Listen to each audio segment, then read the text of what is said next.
ये स्टेटस के चक्कर में क्या कबाड़ा करते हैं लोग। हाँ, सात बराबर तप नहीं, झूठ बराबर पाप। क्या सिखाओगे अपने बच्चों को? अपने स्वार्थ के लिए इतना झूठ। हाँ,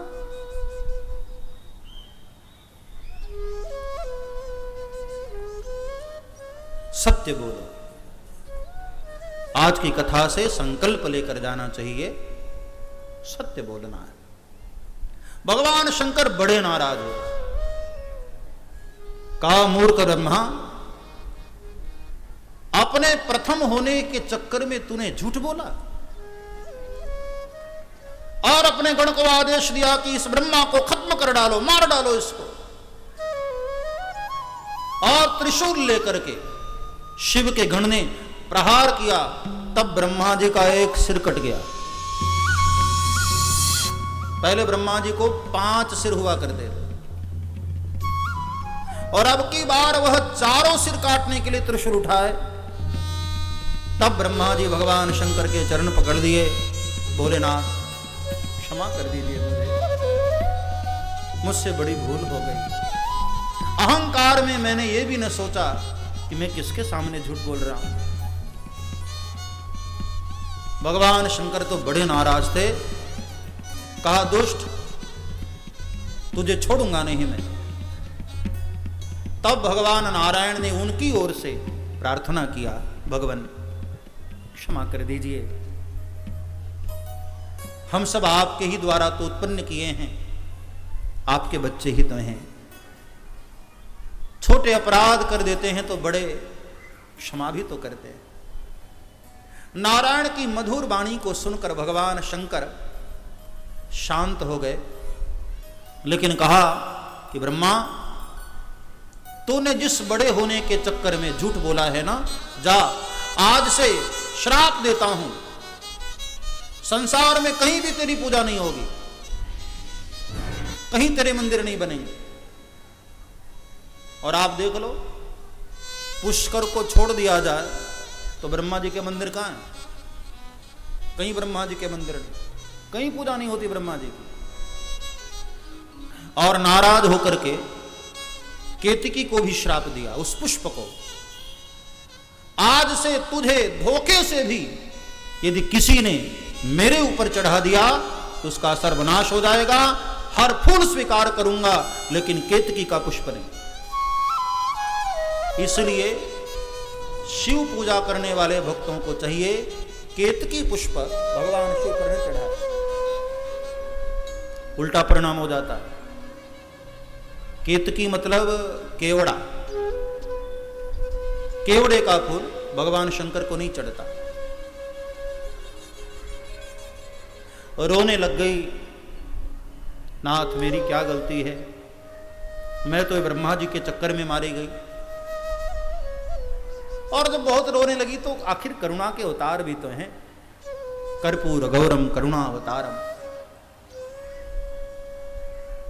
बहुत रोने लगी तो भगवान शंकर ने कहा, देख मेरे ऊपर तो तुझे नहीं चढ़ाया जाएगा, लेकिन हां यदि कोई मेरे ऊपर मंडप बनाए और उसमें तुझे लगा दे तो मुझे कोई आपत्ति नहीं। केतकी इतने में प्रसन्न हुई कि चलो इस बहाने ही सही भोलेनाथ का दर्शन तो कर पाऊंगे।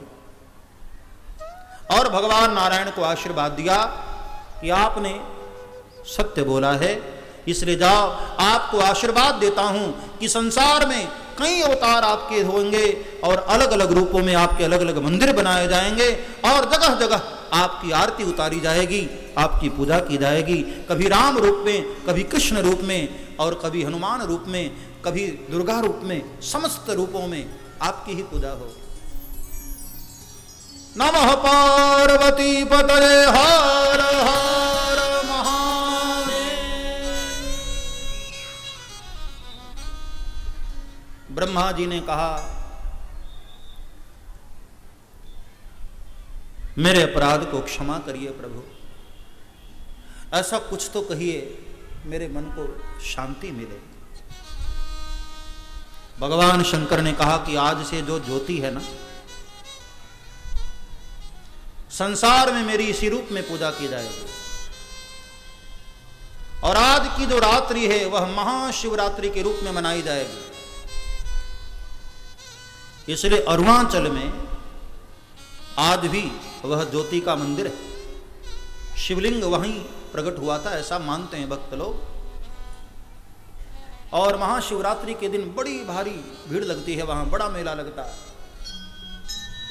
भगवान शंकर ने कहा महाशिवरात्रि के दिन जो 4 प्रहर की पूजा मेरी कर लेगा उसको 1 वर्ष तक शिवरात्रि के व्रत का फल प्राप्त हो जाएगा, केवल 1 ही दिन पूजा कर लेने मात्र से।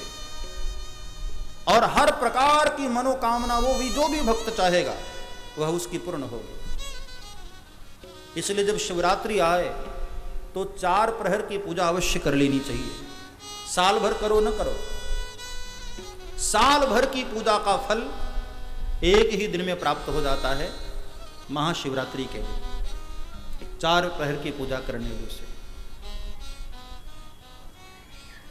और बार बार ब्रह्मा जी ने कहा कि महाराज मेरे मन को शांति मिले, ऐसा कुछ तो उपाय बताएं। तब भगवान शंकर ने पंचाक्षर मंत्र का उपदेश दिया। कहा कि हे विधाता, यह जो ओम है प्रणव, इसमें 5 अक्षर, बहुत ध्यान से सुनना। ओम में जब आप ओम बोलते हो तो 5 अक्षरों से बना हुआ है ओम। अ, उ, म, ये 3 हुए। और ऊपर जो चंद्राकार है, चंद्र बिंदु, आधा चंद्र और उस पर जो बिंदु है, यह दोनों मिलाकर हो गए 5। भगवान शंकर के 5 मुखों से ही यह 5 अक्षर निकला। इसलिए ओम जो है यह प्रणव स्वरूप है। ओम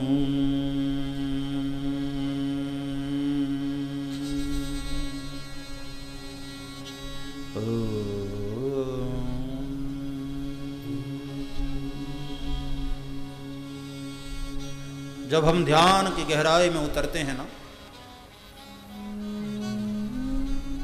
तो ध्यानियों की जो अंतिम अवस्था है वहां इसी नाद ब्रह्म का गुंजन चलता रहता है। इसको कहते हैं अनाहत नाद। 2 के घर्षण से यह नाद उत्पन्न नहीं हो रहा,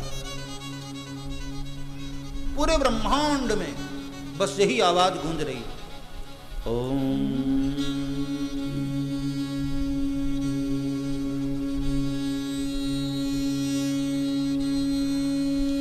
जो लोग ओम नमः शिवाय न जप पाए, केवल ओम बोल देने से ही ओम नमः शिवाय का जाप हो जाता है। बड़ी महिमा है ओंकार की। भगवान शंकर के जो 5 मुख हैं, अलग अलग मुखों से अलग अलग अक्षर निकले। दक्षिण मुख से, पश्चिम मुख से, पूर्व मुख से, उत्तर मुख से और ऊपर में जो मुख है, इन्हीं 5 मुखों से यह प्रणव निकला है। ओम।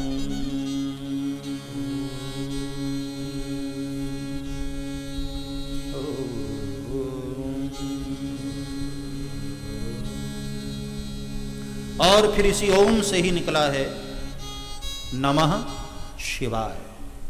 ये 5 अक्षर, नमः शिवाय। और इसी नमः शिवाय से ही बाद में निकला गायत्री मंत्र। ओम भूर्भुवः स्वः तत्सवितुर्वरेण्यं भर्गो देवस्य धीमहि धियो यो नः प्रचोदयात्। और बाद में इसी गायत्री मंत्र से ही करोड़ों करोड़ों मंत्र वेद के निकले। संसार में जितने भी मंत्र हैं, सब मंत्रों की माता गायत्री, और गायत्री भी जिससे उत्पन्न हुई वो है शिव जी का पंचाक्षर मंत्र नमः शिवाय। इसलिए दुनिया में सबसे बड़ा मंत्र यदि कोई है तो वो है नमः शिवाय। ओम नमः शिवाय, नमः शिवाय, शिवाय नमः।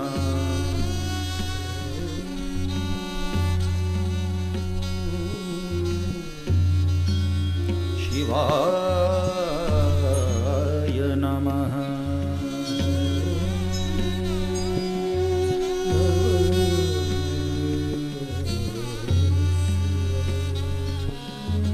या तो ओम जप लो, या ओम नमः शिवाय जप लो, या नमः शिवाय जप लो, या शिवाय नमः जप लो, एक ही बात।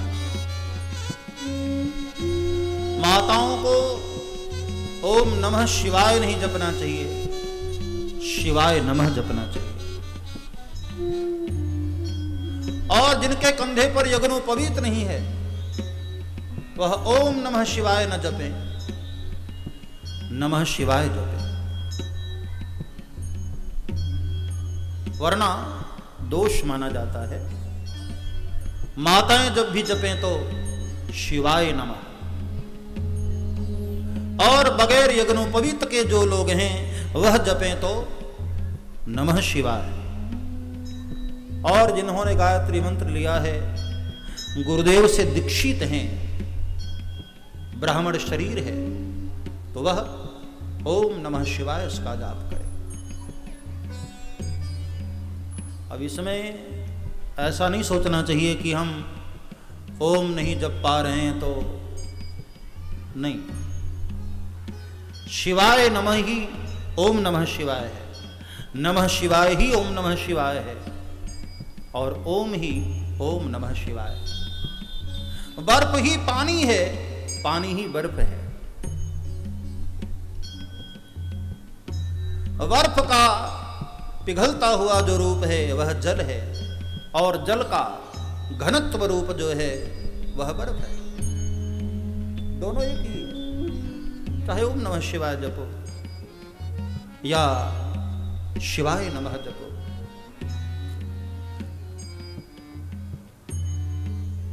और इसी मंत्र की दीक्षा दी भगवान शंकर ने इन दोनों को। भगवान नारायण और ब्रह्मा जी के सिर पर कपड़ा डालकर कान में इस मंत्र की दीक्षा दी। ओम नमः शिवाय, ओम नमः शिवाय,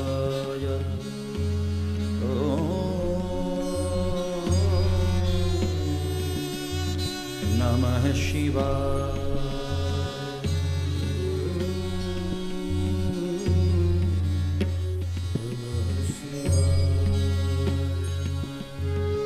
इस मंत्र के दीक्षा से दीक्षित किया। और ध्यान देना, ओम नमः शिवाय कभी भी खड़े होकर या चलते फिरते जाप नहीं करना चाहिए, दोष लगता है। हाँ, चलते फिरते जाप करना है तो शिव शिव का जाप कर लो, अथवा तो शिवोहम शिवोहम का जाप कर लो। लेकिन ओम नमः शिवाय जपना है, शिवाय नमः जपना है, नमः शिवाय जपना है, तो शुद्ध वस्त्र पहनकर, पवित्र होकर, माला लेकर बैठकर जाप कर। और जाप करते हुए हाथ नाभि से ऊपर, ऐसे भाव से जपो। जिसने संसार में 5 करोड़ इस ओम नमः शिवाय का जाप कर लिया, तो शिव महापुराण गारंटी लेता है कि वह संसार में जीते जी ही मुक्त हो जाता है और अंत काल में शिवलोक की प्राप्ति हो जाती है उसको। ऐसा महान और अद्भुत मंत्र है ये। जैसे ही आप 1 करोड़ इसका जाप कर लेते हो ना, आपके जीवन में चमत्कार होने शुरू हो जाएंगे। देखो, शंकर की पूजा करो लेकिन मंत्र जाप अवश्य करो। अब आजकल इतने टोटके बताए जा रहे हैं ना, मैंने देखा है कि लोग टोटके के चक्कर में पूरा बेलपत्र ही उजाड़ डालते हैं, पूरा बेल का पेड़ ही साफ। ऐसा देखो तो लगता है बकरी चढ़ गई पूरी। यहां चढ़ाओ तो वैसे चढ़ाओ, तो ये करो, ऐसा खाओ, ये करो।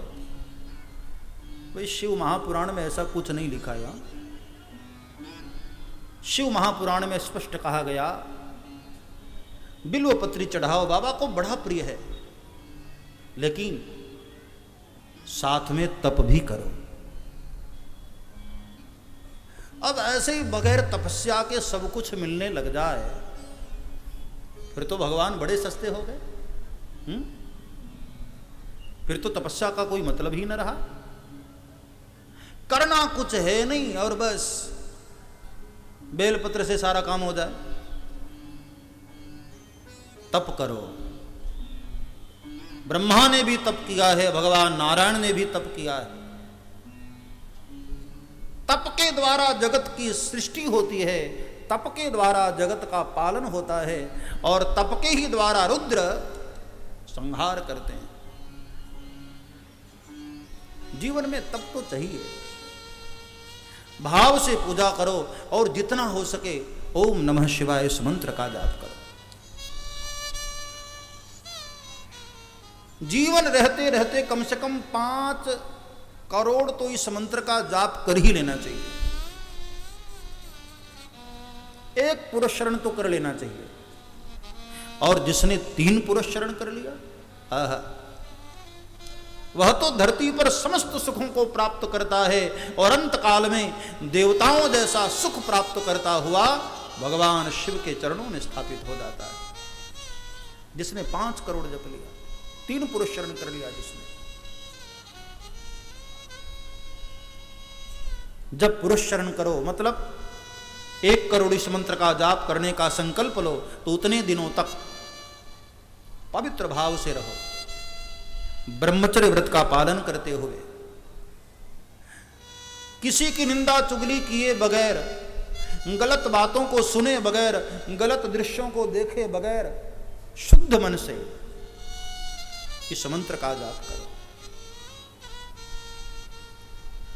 अब गुरु मंत्र दिया तो दक्षिणा भी तो देनी चाहिए ना। एक बात याद रखना,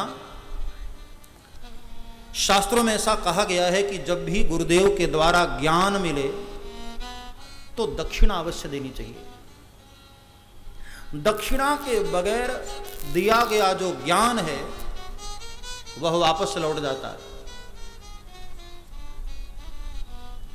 आजकल एक बड़ा कारण यह भी है कि कथाएं तो लोग सुनते हैं, लेकिन वह कथा लोगों के भीतर उतर नहीं पाती। उसका कारण यह है कि हम कथा तो श्रवण कर लेते हैं, लेकिन पूरे नियम का पालन नहीं करते। शास्त्र ऐसा कहते हैं। देखो, पुराने समय में जब गांव में सत्यनारायण भगवान की कथा होती थी तो जितने सुनने वाले आते थे, अंत में सब अपनी श्रद्धा अनुसार भगवान को चढ़ाते थे, वो दक्षिणा देते थे। दक्षिणा का मतलब ही है कि वह ज्ञान अब हमने दक्षिणा दे करके आपसे प्राप्त कर लिया है, अब वो ज्ञान हमारा है। हम कथाएं तो सुनते हैं लेकिन दक्षिणा नहीं देते हैं, तो कथा वापस वक्ता के पास लौट जाती है। अब इसका कोई गलत अर्थ न करना कि हम आपसे दक्षिणा मांग रहे हैं, ऐसा लिखा है इसलिए बताना मेरा फर्ज है। शास्त्र कहते हैं जब भी किसी से ज्ञान प्राप्त करो दक्षिणा अवश्य दो। पत्रम पुष्पम फलम तोयम, जो आपकी श्रद्धा हो, कितना देते हो महत्व इसका नहीं है, किस भाव से देते हो महत्व इसका होता है। थोड़ा ही दो लेकिन अच्छा दो। मैं तो देखता हूं लोग आजकल गऊ का दान भी करते हैं तो ऐसी कंजूसी से करते हैं ना। एक भाई हमारे हरिद्वार में अभी जब यज्ञ चल रही थी तो आया, तो यज्ञ के बाद में बैठा हुआ था वहां कुटिया में, हरिद्वार में हमारे गौशाला में। तो उसने कहा कि बापू मुझे गऊ दान करना है। मैंने कहा गऊ ले और कर दे दान। बोले ऐसा वाला नहीं तो, बोले गऊ दान करना है। हमने कहा भाई गऊ दान ही तो करना, मैं भी तो उसी के लिए कह रहा हूं, गऊ ला और यहां दान कर दे। बोले नहीं नहीं, आपकी गौशाला की गाय की पूंछ पकड़ लो और संकल्प ले लो। मैंने कहा भाई माफ कर, ऐसे गऊ दान थोड़ी होता, ये तो पूंछ का दान हुआ ना, गऊ दान कहां हुआ। इतनी कंजूसी करने लग गए हैं लोग। जिस परमात्मा की कृपा से, देखो परमात्मा के यहां ये नोट चलते नहीं है, ध्यान देना। भगवान को तुम्हारे पैसे चाहिए नहीं, भगवान ये देखते हैं कि तुम्हारी देने की भावना कितनी, तुम देना भी जानते हो या केवल लेना जानते हो। अच्छा दिल पर हाथ रखकर आप सोचो, बचपन से लेकर आज तक भगवान से मांगे ही जा रहे हो, मांगे ही जा रहे हो, मांगे ही जा रहे हो। मंदिर दिखाने की आंख बंद करके मांगना शुरू। भगवान भी सोचते होंगे ना कितना मांगता है, 24 घंटे मांगे ही जा, जब भी मंदिर आएगा मांगे बगैर रहेगा नहीं। तो भगवान कभी कभी अवसर देते हैं कि भैया अल्लाह तू भी तो दे, मांगे ही जा रहा है। केवल परमात्मा तुम्हारा भाव देखते हैं। मंदिर में भोग भी जाता है तो वैसे के वैसे वापस कर देते हैं प्रभु, भगवान को चाहिए नहीं। अरे जिसने खुद ही जगत का निर्माण किया, जिसने सब कुछ बनाया, वह तुमसे क्या लेगा। तुम्हारा भाव होना चाहिए।